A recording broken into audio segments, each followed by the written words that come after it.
ձեր կարծիքը, թե նրա այցը ինչ կտա Հայաստանին եւ արդյոք գերիների հարցը կլուծվի նրա այցով Հայաստան։ Հարցերի օրակարգը որևէ մի տեղեկություն չկա օրակարգի մասին, մինչև այս վերջին ժամերին ես առնվազն տեղյակ չէի, թե ինչ օրակարգի շուրջ պիտի քննարկում լինի, բայց այն կարևոր հարցերը, ինչին որ պետք է ուշադրություն դարձվի եւ ինչի ակնկալիքը ունի մեր ժողովուրդը, դա Բաքվում գտնվող ռազմաքաղաքական ղեկավարության եւ պատանդառնված անձանց ազատ արձակման հարցն է, մեր սուվերեն տարածքներից ադրբեջանական զորքերի հետ քաշման խնդիրն է, ներքաղաքական օրակարգի վերաբերյալ բազմաթիվ հարցեր կան, մասնավորաբար ապօրինաբար կալանավորված եւ անազատության մեջ պահվող 6 տասնյակից ավել քաղբանտարկյալների հարցն է, սրբազանների, քաղաքական գործիչների, լրագրողների հարցն է, դատական համակարգի աբսուրդի հարցն է,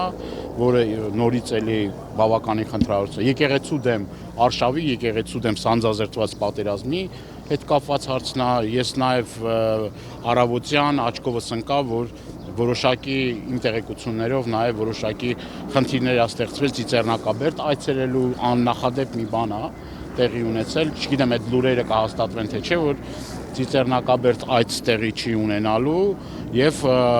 ամենայն հայոց կաթողիկոսի հետ հանդիպան հարցներ նորից էլի, որը որ արկախված է եւ չգիտենք տեղի կունենա հանդիպում թե չէ,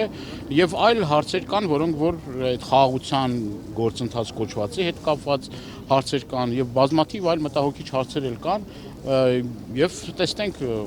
իրադարձությունները ինչպես կզարգանան, ոնց կլինեն։ Ես նաեւ ուզում եմ ձեզ հիշեցնել, որ այսօր նորից էլի անհայտության մեջ գտնվող մեր հայրենակիցների հարազատներն են ազգային ժողովում, մոտ 240 անհայտության մեջ գտնվող մեր հայրենակիցներ կան, որոնց որ ճակատագիրը հայտնի չի եւ այդ ուղղությամբ էլ ոչ իշխանություններն են գործում քայլեր ձեռնարկում եւ կարծում եմ միջազգային հանրությունն էլ պետք է սրան ուշադրություն դարձնի եւ եթե չեմ սխալվում իշխանությունները ամեն ինչ անում են, որ այս ամեն ինչը այսօր ծածկաթմփոց արվի։ Բաժանորդագրվեք Արմատ մեդիայի ալիքներին YouTube-ում, Facebook-ում, Instagram-ում եւ Telegram-ում։